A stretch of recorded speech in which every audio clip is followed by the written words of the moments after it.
Let me show you in few minutes how I made this beautiful palazzo pant. Hi, your full package fashion teacher here for Mindela, and in this video we're going to be learning how to create this beautiful palazzo pant. If you remember some months back, I made this top, this black top. I made a tutorial here, and it was inspired by Tubo Bereni.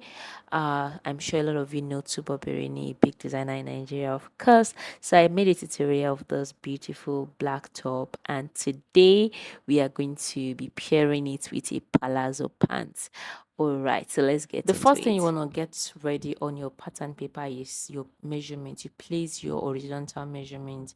So here I've already placed the crotch depth, that's from the waistline downward to the crotch depth. That crotch depth line will also serve as the tie line. That's where you place your tie measurement. And then we have the knee length as well. So once you've placed your knee length, you rule it horizontally. So now, because my crotch depth is inclusive of my waistline, I am marking down my band height, okay, because I'm not going to be sewing it together with this pant. I'll be sewing it separately, so I need to take it off. So I measured 2 inches away. Okay, so that's where I'll be placing my waist measurement. Now I am calculating my crotch extension. Crotch extension is the curve that extend out of that vertical line you're seeing at the beginning of the drafting, where my hand is placed. You're going to see it soon. So to calculate crotch extension, you divide your hip by 10 and deduct 2 inches from it. Whatever result you got is what you're going to be using for the crotch extension. I've been using this formula for years and it has been very, very effective. Okay, so you can just use your actual hip circumference, divide it by 10, take off 2 inches, your result. So now I am placing my result. I got 2.5 inches from mine, and then I have placed it right here. Yep. I think 2 points. I think it's 2.2 I got. Anyway, whatever value you get, you place it there. Then from the vertical line forward, you place cutter of your hip. Now you also place it on your waistline, just to give you a guide to place your waist measurement. So you look at the midpoint of the quarter hip on the waistline. Okay, now you distribute quarter of your waist.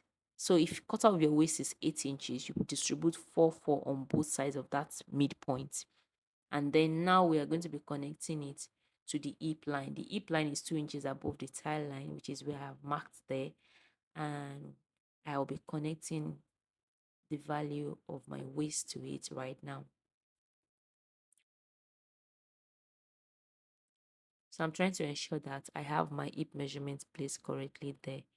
Just trying to like cross check before I make the connection.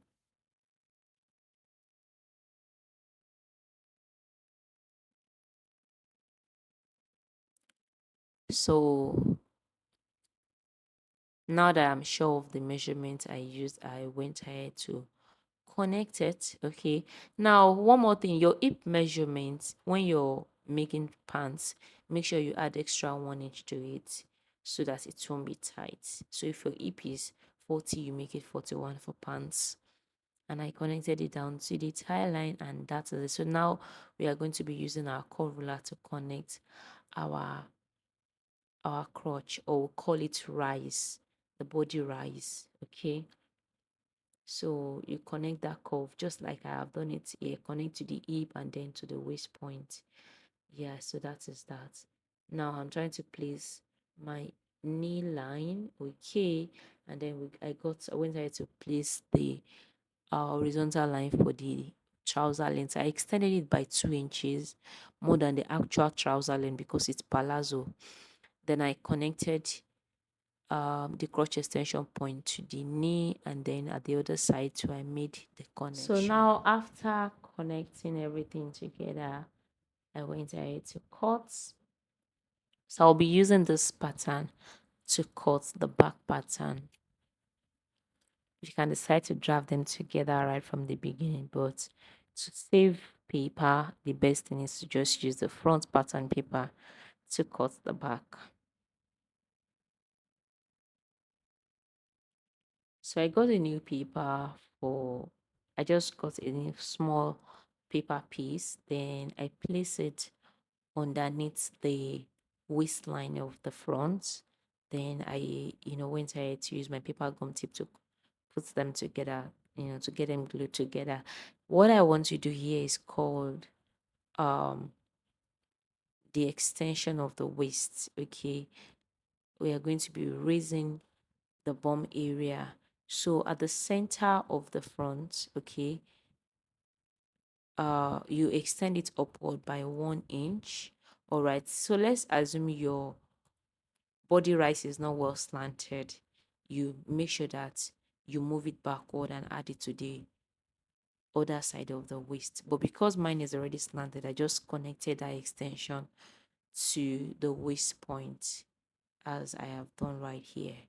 Okay, so that is that. I have a detailed trouser pattern making video. I will link it up there in case you think I'm too fast in explanation here. So the purpose of this video is just for me to show you how to make a palazzo pant. So I went ahead to also glue it together with another fresh piece of paper around the inseam part. Okay, that part in between the two legs is called inseam. So make sure that it is well, it is laying perfectly well. Okay, to prevent any unwanted fold. So I also gum the body rise area as well, as there will be a crotch extension for the back as well. So now to place a crotch extension for the back, you need to get the value of what you have on the front thigh.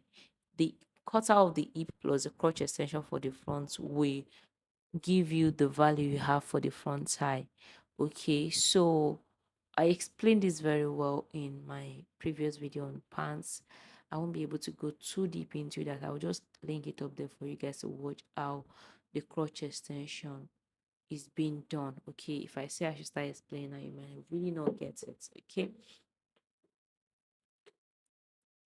so yeah, basically whatever shortage you're having at the front, you bring it to the back. So let's say your thigh is 30, you add 2 inches to it for ease, that's 32. Half of it is 16. If your quarter hip and crotch extension for the front is up to 16, I mean it's not up to 16, you measure the value of 16 for the back, and whatever shortage you have from the front, you add it to it. Okay, so I'll just link the trouser video up there for you to go and watch how this crotch extension is going. So for the back crotch extension, you lower it down by half inch below that of the front and connect that point to the knee area. All right, yeah, so that is that. So now you don't need to shape the lower part. I just took whatever I had on my knee, I took it straight. We are still going to be doing what we call slash and spread to widen the leg even further. To start the slash and spread process, you need to locate the midpoint of the knee and then down to the hem area. You connect it all the way up to the thigh level, okay, to the mid of the thigh as well, just like that. Just take whatever value that is coming from the knee all the way up to the thigh or to the hip, depending on how loose you want the hip area to be. If you want the hip area to be loose, you can take your slash all the way to the hip. Okay, so I started slashing here, but I made an error of stopping at the knee area. I thought I had already gotten up above that, so I went ahead to staple it back. I mean, to use the paper gum tape to hold it together back. Then yeah, I went ahead to slash it again. So this time I stopped at the thigh level, and because we cannot just spread it the way it is, I had to, slash to the edge of the paper. Okay, once you get to that point, you slash towards the end of the paper. We don't cut through. I'll also slash the other side, so I'll be able to spread it easily. You can decide to spread one side, but I prefer to spread it two sides so that everything can just be even. So I slashed the extreme edge of the paper, but do not cut through. Now we are going to be introducing a new paper underneath so that we can spread the slashed one on it. So try as much as possible to avoid your paper getting separated. I mean, cutting it through accidentally. But if it happens, I think it happened here, you find a way of putting the points together again perfectly to avoid any form of error.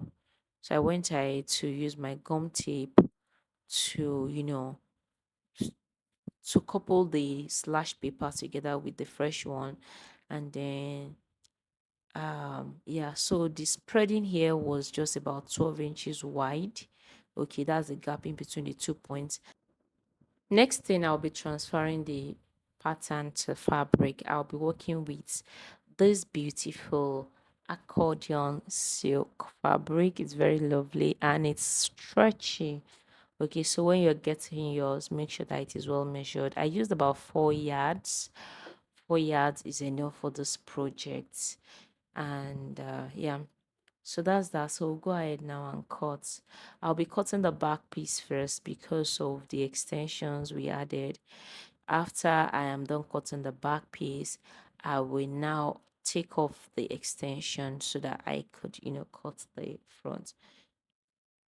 So I added 1 inch allowance because the fabric is stretched. You can decide not to add much allowance if since you want the hip area and the waist area to be firm. But I did add allowance, so while showing the waist has already extended, so we just had to like ease it into the band.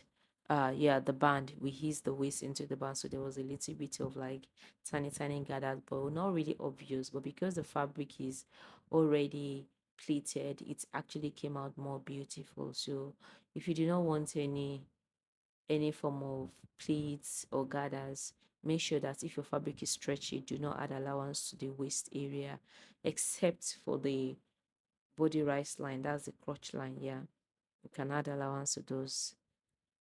So that's it now. So I'll be taking off the extension from the pattern paper so that I can cut that off the front. Now, if you remember that we extended the length of the pants by extra 2 inches, whenever you're cutting a wide leg pants, always make it longer than your actual length. So here, for the front, I did a waist curve. I didn't do it from the beginning because I was going to use the pattern paper to cut the back. So you curve your waistline downward and connect it to the side. Okay, so you only do that for the front though, so that it can sit nicely on the waist area. So that is that. Then I went ahead to sew and it birthed this beautiful results. Thank you so much. If you got to this point of this video, do well to give this video a thumbs up and do not forget to subscribe and turn on notification bell. I will see you guys next time. Bye.